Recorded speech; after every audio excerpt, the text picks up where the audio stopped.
Hello and welcome to a Smurd P video, and today we're looking at Rise of the Powers of X, and I have this beautiful connecting cover that goes with the House of the Fall of the House of X. Yeah, I don't even think I said that correctly. Right, so like the original Powers of X and House of X. So House of X was in the present, Powers of X was in sort of different futures, etc., timelines and past, etc. This is no different. This is plus 10 years. And we bring our story with Nimrod and Mega Sentinel together. They've literally just killed Emma, etc. And the fear for them is that if they become too confident, this will all end so easily. And this Omega Sentinel was the one that went back and has been sent back to this time as well. And she, it sort of says that the mutants didn't win, and she was sent back by the trickster Dominant back to the future. So it's sort of like if Terminator got a happy ending. That's how they've sort of said it again. But once again, the worry is being too confident that this will all slip away. There's still much work to be done, and tomorrow they will become their gods. So I'm not gonna lie, I like to think that I'm reasonably intelligent. However, this is mind-boggling. I think it's mind-boggling because we make such a jump. It takes a while before you get into what's going on, etc., which is great and very, very different. So this one is written by Kieron Gillen, who is probably the other premium writer next to Jerry Dugan. They're both sort of like the leads on X-Men, and Kieron's been writing about the Dominant in Immortal X-Men, Sins of Sinister, and that's been a whole sort of background story. So that Kieron leading this part certainly makes sense. You've got R B Silva on the art, you got David Carell on the colors, you got VC Clay and Cows on the letters, and you got Tom Muller and Jay Bowen on design. Right, so the final sort of fight for some of the X-Men on the ground, and Emma's created a distraction for which she pays the price, and this is all about getting in and getting certain information. And Gambit makes a super sacrifice, and even Mystique says, you're a good son-in-law, and you made Rogue happy. And then he goes and blasts himself in there. So they've got what they need, and then Mystique pretty much sacrifices herself and is dead. And all this information is relayed to Sync and the team, who reaches out to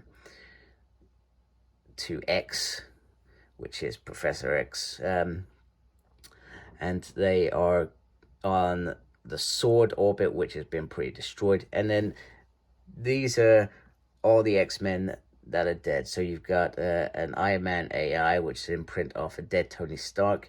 You've got Captain Krakoa, which is Camilla Khan. You've got Wolverine, who's still the same Wolverine. And you've got Shadow Tiger, which is what's left of Kate Pride. Apparently consumed the Death Seed, so I'm not sure what that means, and I guess we'll find out at some point. So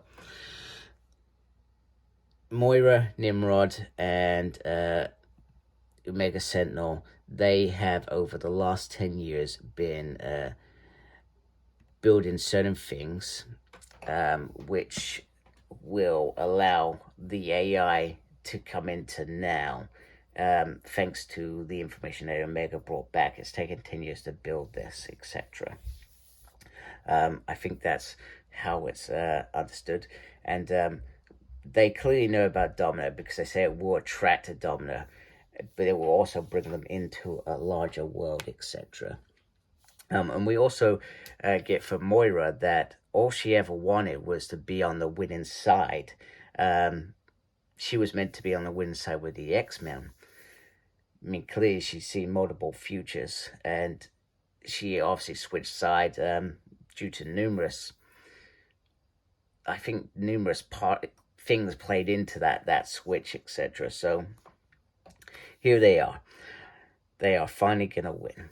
So Dr. Status comes in, etc., and he says that the X-Men have broken through, and they are able to get certain information and find out where he is. So, and Felong is clearly gone, etc. as well. Clearly dies at some point. So they're breaking quite quickly. There's lots of sort of sentient presence, and the AI totally can't deal with it, and then immediately they are straight on the attack, because this is a moment where the machines could lose. So Nimrod and Omega are straight there. The world mind is activated, and Status is to go to human resources. So we've had these human resources little things in the background for many months, etc. And this is what it means. This is him going to the vault, etc. And this is about them taking this next step, I guess. So what's left of the X-Men is fighting. They're fighting Nimrod, and they are losing, etc. And then the world mind in the background is initiated, it is stabled, and contact is achieved. And then we start seeing this come through. The god has come through. So basically, I think what happened is that, and I could be completely wrong, is that they use the time moves quickly in the vault, so they use the vault to chew over this problem. I'm going to use that word because it's in the actual story, and they use some of the best minds to achieve this problem. So what they didn't want is this god to come here and control them. They wanted it to come there and join them. So Status, now I'm not sure if this is a play or whether this is part of the plan, but they send the sun into what's the word? A blackout. That's probably not the right terminology, but they eclipse the sun. They eclipse the sun. Is that how I understand it? The sun goes out, we're golden. Yeah, they eclipse the sun. So the sun is eclipsed, and then this is post-humanity. They cannot lose. So everything in terms of machines, status, the children of the vault can live outside of the sun, whereas human beings, we need the sun to survive. So that's what they've done. So it's all changing. They are all losing, and they're pretty much, since there's one more change, etc., he turns into Apocalypse to beat Apocalypse. I'm not sure whether he finishes. Sorry, if he uses Apocalypse powers to beat Nimrod in one sort of final move, etc. And Shadow Tiger has one more phasing in, and Pete would be proud, as Wolverine says, as they do one last fastball special. So, Sinister, Mr. Sinister, he was taken by the machines because he always had failsafes. He still always has failsafes. And there is a failsafe, isn't there? And Wolverine kills him. I'm still not sure why, because if there's a failsafe, surely they could go back and change a few things, etc. So, yeah, interesting. Maybe it's because it doesn't form part of what they're doing, which we discover towards the end of this issue. So things are about to change, etc. And Status now makes his play as well to become a dominant in this vast world and powerful. So that's his play. However, he cannot, because there is already a dominant out in the universe. You know, he cannot get in, etc. I think I've read that correctly. I hope I have. And then obviously Rasputin comes in a little bit too late, and she has to get out there because timeline is starting to collapse, etc. And it is not the AI god that they were expecting. No, it is the Dominant. It is the original Nathaniel Essex, who created 4 versions of himself to scale realities or ways to become the Dominant. And all these roads led to him. He saw how they happened again and again and again. And I do love this little scene. And I'm not going to lie, I've sort of forgotten what this bit is about. But ultimately, it's I won. I am here. I am outside of time and space. And then we get this here, which is the battlefield of the rise of the powers of X. So this is what this leads to. So there's different timelines now. So you get Stasis' timeline, Sinister's timeline, Orchis' timeline, all different timelines. So this is Stasis' timeline. So in theory, that could just reset when he fails, I guess. Yeah, like I said, this is sometimes a wee bit complicated. And then outside of time and space, we have the Moya Engine and Mother Righteous, Omega Sentinel, Enigma, the White Heart Room, No Place X. So they all sit outside of this reality, which is just collapsed. So, yeah, I think I've got that right. And I hope I've relayed that to you. And I'm sorry. This is, it's early. It's very complicated. Not complicated, but it's a little bit more complicated than my usual comic that I read. So, they've got a much harder path now. This was probably the easiest way for them to resolve everything in the past. So,